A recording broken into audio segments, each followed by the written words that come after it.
Hi, I'm Evan Herrman, and this is my amazing co-host, Stephen Gunn. Stephen, you're looking really good. Well, thank you. Just saying. Thank you. I appreciate it. You're so, about yourself. Thank you. So we have a true friend of YBT today. He's an entrepreneur, a businessman. Tell us more about him. Sean Kouplen is the president of Regent Bank, and he's going to bring us some great information about how you can leave a legacy. Stay tuned.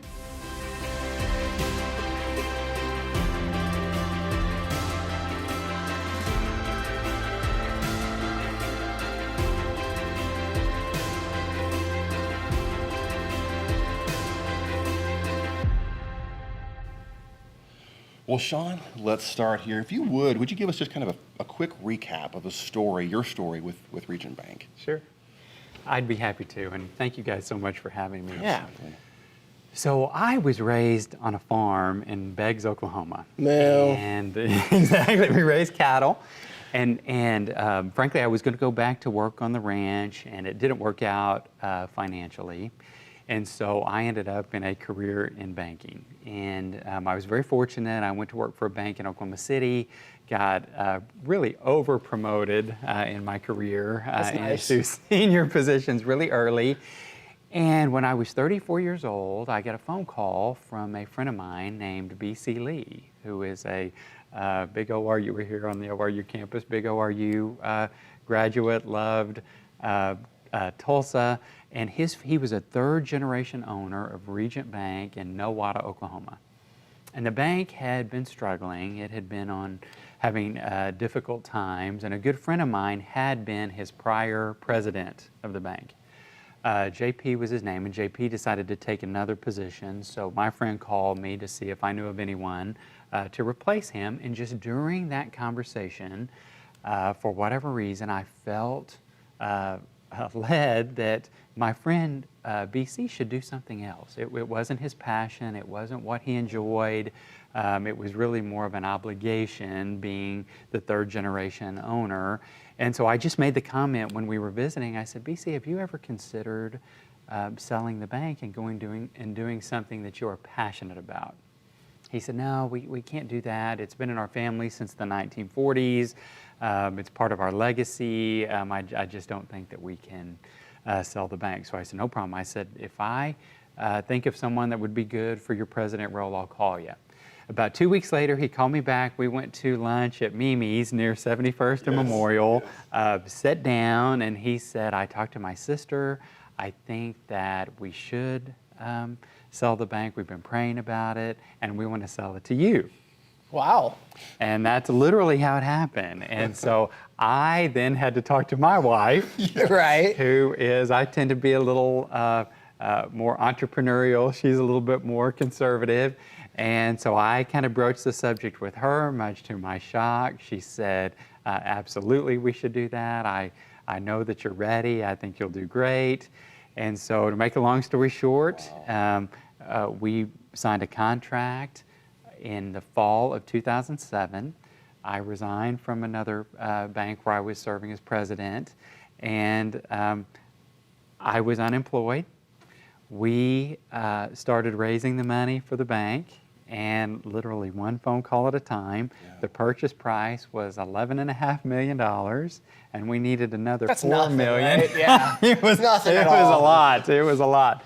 We needed another $4 million to capitalize it, and the Lord really blessed us, and within about 90 days, I was able to raise $15.5 million. Wow. We purchased the bank on April the 1st of 2008, which is appropriate because it was right before the Great Recession, is what other people called it. It was definitely a depression from my perspective. We did fine for a few months. We were growing. It was very, very exciting. A lot of my clients were coming over. I was the youngest person to ever do this type of thing. I mean, it was just very, very cool.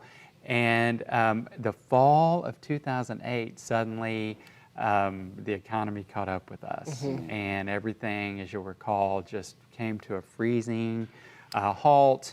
People weren't buying real estate. They weren't investing in their business. And we were losing a lot of money.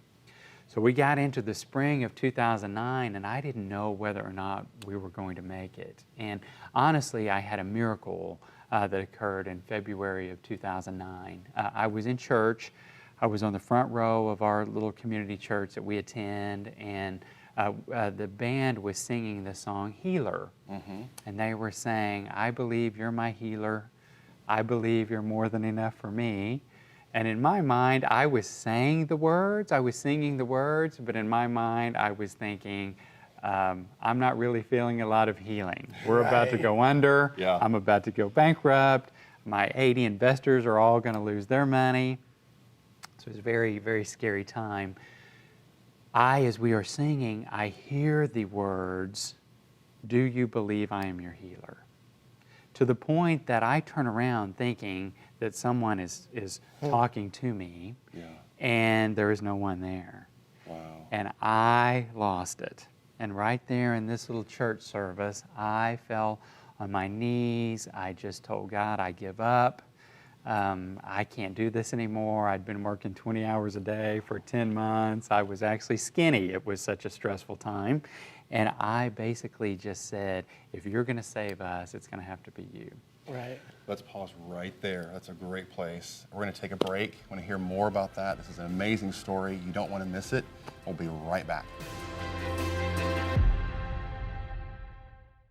This program is made possible by the generous support of OklahomaBanner.com. Oklahoma Banner is a locally owned company providing custom-designed full-color banners shipped directly to you. They offer a wide variety of banner products. Visit OklahomaBanner.com today. It's been said that life is about capturing moments, so I encourage you to capture this moment right here and take a picture of my contact information to reach out to me later. It is most important when you find a real estate agent to find one with the ability to communicate with all involved, knowledgeable about the real estate market, and one's ability to negotiate contracts. If you're thinking about buying or selling a home within the next year, reach out to me. I'd love to see how I can help you reach your goals. Thank you so much.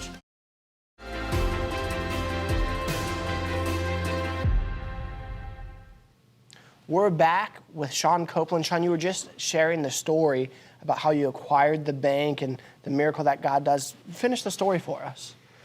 I'd be happy to. So I'm on the front row, and the band is singing the song Healer. They are singing the words, I believe you're my healer. I believe you're more than enough for me.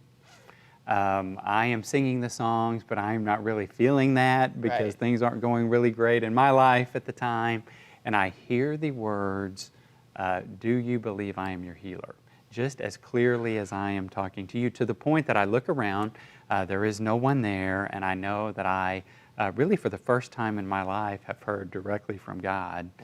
And I lose it. I fall down on my knees. I basically pray that to God that I give up. I cannot do this anymore. Nothing I am doing is working.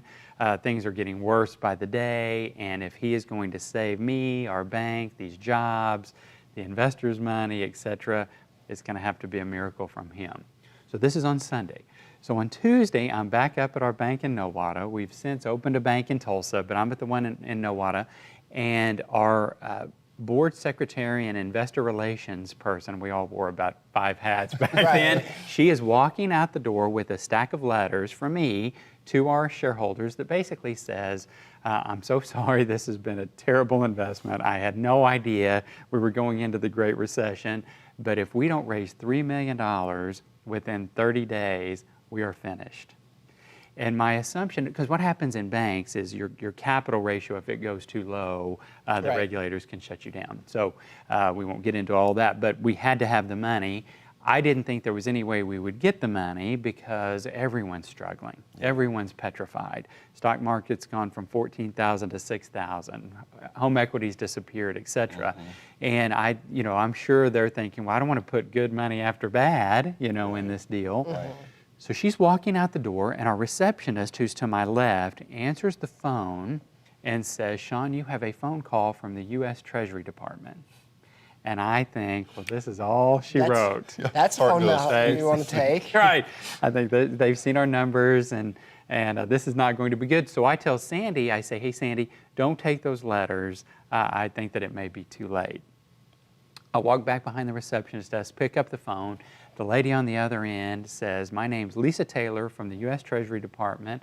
How are you today? And I said, Depends. that's exactly what I said. I said, well, Lisa, it kind of depends on how this phone call goes. And she kind of laughs, and I think, oh my gosh, we're dead. And so she says, the reason I'm calling today, she said, you may or may not be interested in this, but she said, I'm calling today because you're one of 7 banks chosen in the central United States for our capital purchase program, and we would like to invest $3 million into your organization. Up to $3 million is what she said. I said, we'll take it all. $3 million, yeah. The money literally was in the bank by 2 o'clock that day. Wow. Whoa. Saved us. It was the most remarkable experience. From that point, the bank was about $70 million in assets. We expanded to Tulsa, Oklahoma City, recently to Springfield. We're now almost $600 million in assets, fastest growing bank in the country for the past 5 years. That's awesome. We have 105 people now. We have And financially about 40. stable. Yeah, very stable. Right. Very great regulatory ratings. Just blessed beyond belief. So You recently, I think, you acquired your actual building there and here in Tulsa, yes, right? we purchased. We now own our building at 71st and Yale. It's a 5-story office building there. That's cool. So I mean, it has just been blessings beyond belief. Wow, Man. that's so good. That's Well, awesome. I think that's we're going to continue more. We got some more questions for you for sure. This has been so good. Like I said, we can sit here all day, all day long, and probably keep going with this. But we're going to take a little break. We'll be right back. Hear from our sponsors.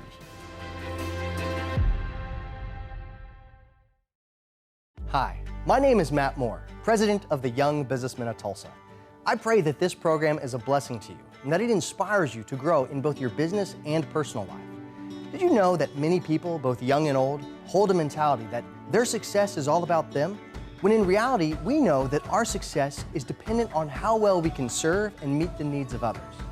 Owning a business is a huge responsibility, and success is very important for not only you, but also your employees and your community.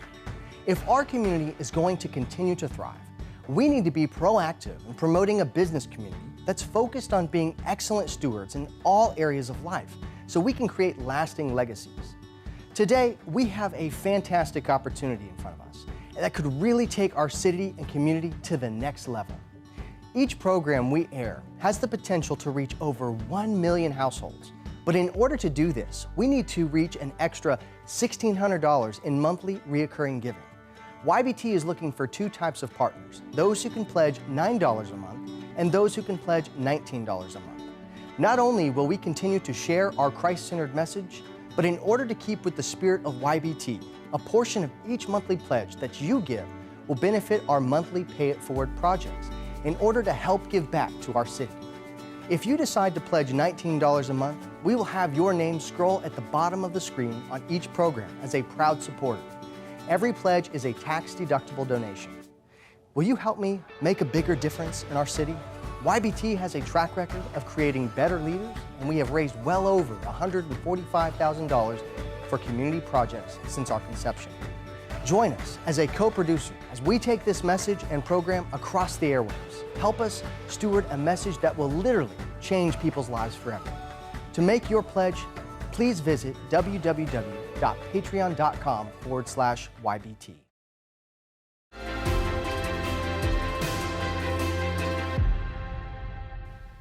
And we're back here with Sean Kouplen on YBT Lasting Legacy. So glad you're joining us.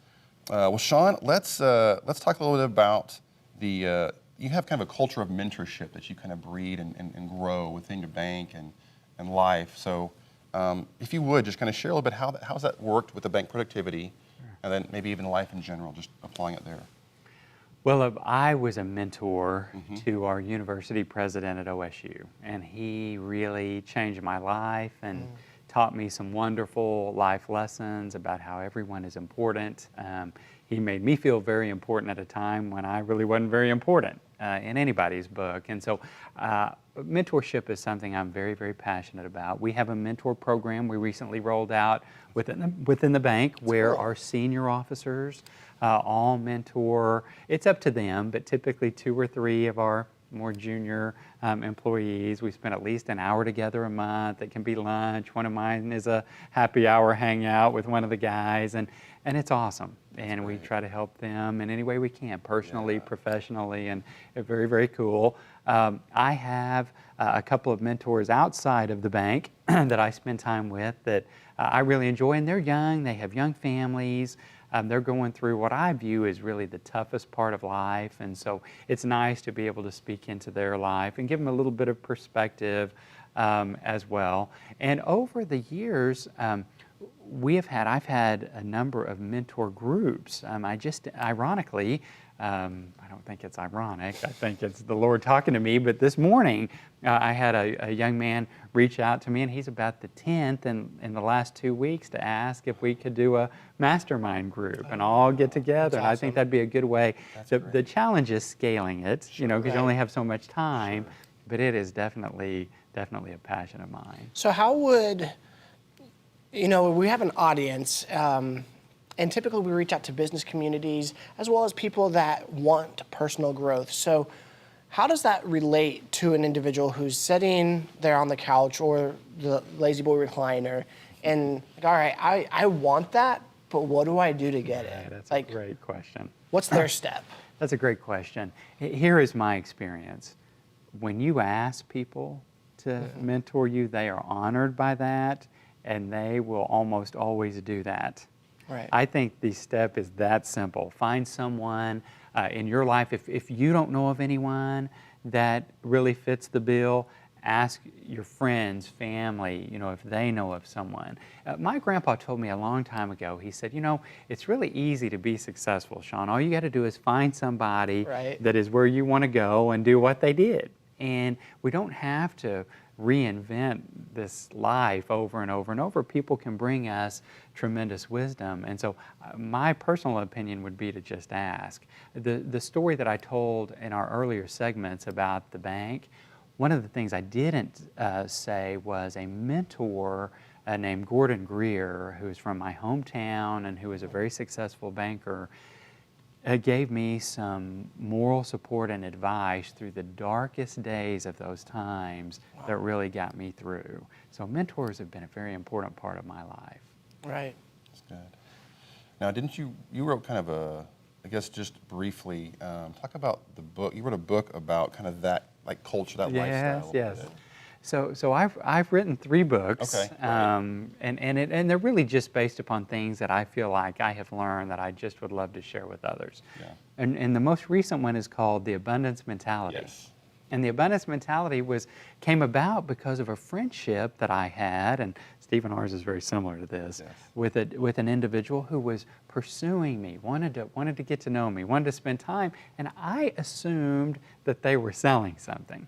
I was positive that they were multi-level marketing or something. Yes. That's awesome. And that wasn't the case. It has been a pure relationship. It's my co-author on the book, Mick Skovanec, and Mick and I have been buddies for years, and he's done nothing but support me, and vice versa. Wow. And so we both talked about this, and I began to think, what would life be like if we were all in relationships for the other person? That's awesome.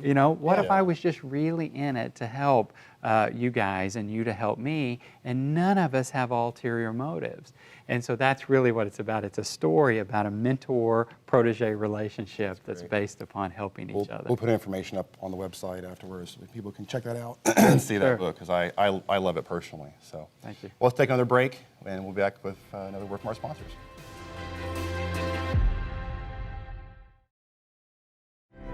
This program is made possible by the generous support of the Demand Project, a nonprofit organization fighting to eradicate sex trafficking and the sexual exploitation of children.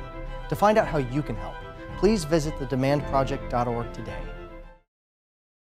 Could your business or organization benefit from TV advertising? KGEB Tulsa TV 53 broadcasts from the campus of Oral Roberts University and reaches the greater Tulsa metro. Contact us for more info at 918-488-5300. Do you suffer with migraines, seizures, neuropathy, dementia, or movement disorders? Discover an independent concierge neurology practice with treatment from a Christian perspective by Dr. George Gonzalez.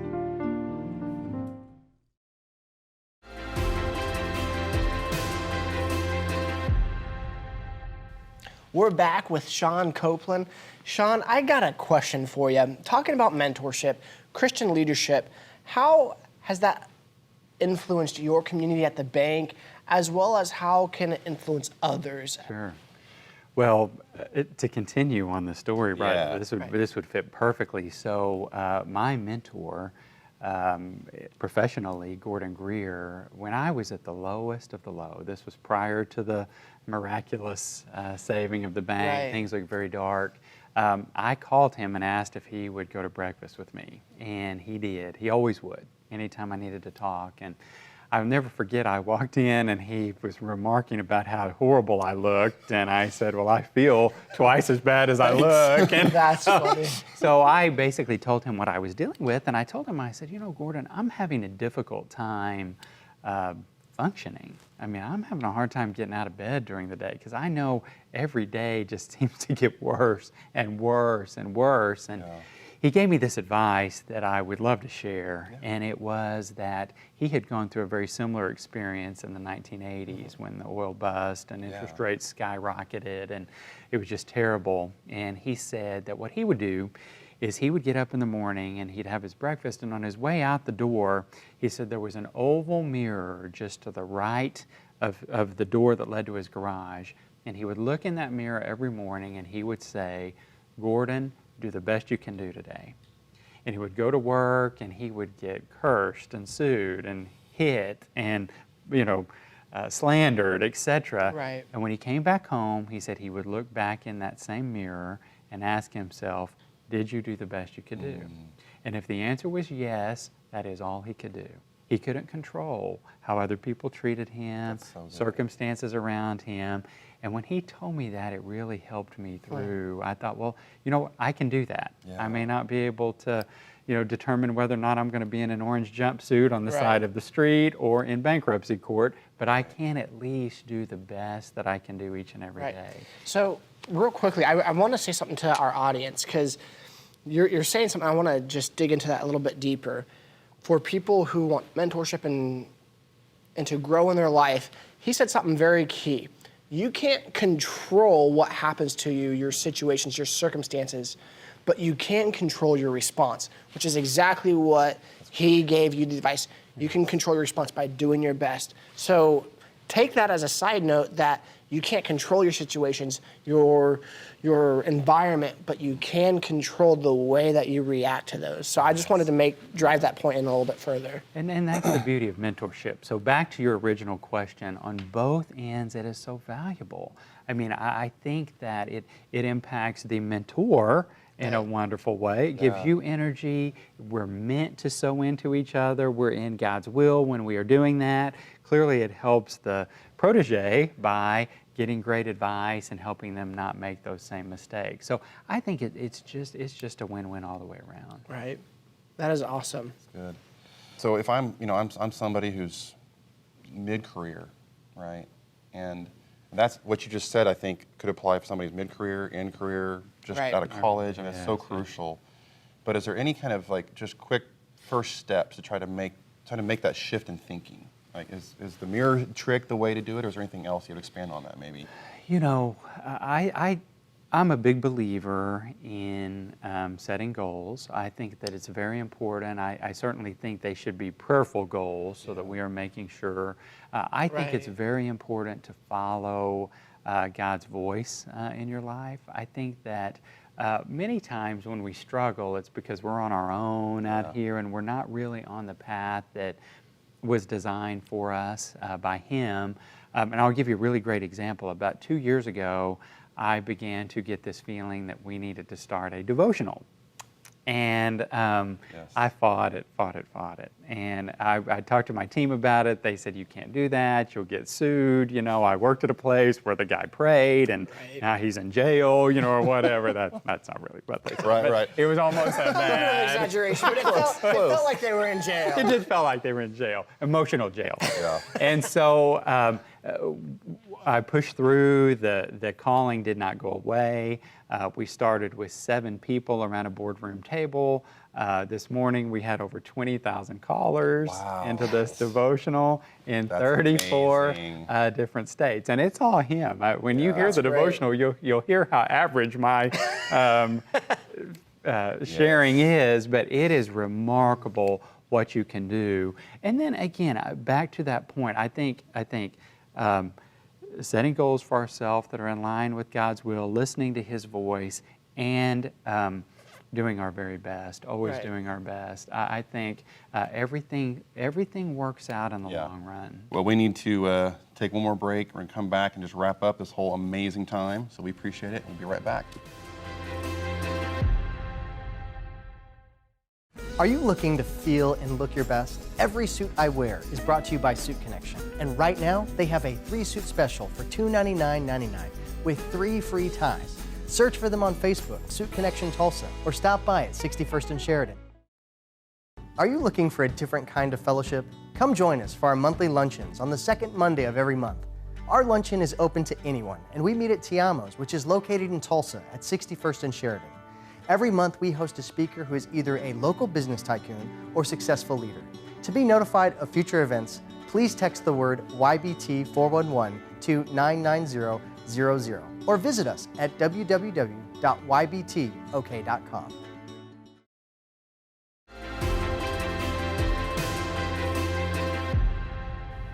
We're back with Sean Kouplen. Sean, thank you so much for coming in today pleasure. and talking about what mentorship and being mentored can do in an individual's life. And that goes into the overall subject of our TV show, which is leaving a lasting legacy. So what advice, or, because you've given a lot already, what would you say for the person that's sitting out there watching this? How do I start to leave a legacy? Not just financially, but in any area of their life. Sure.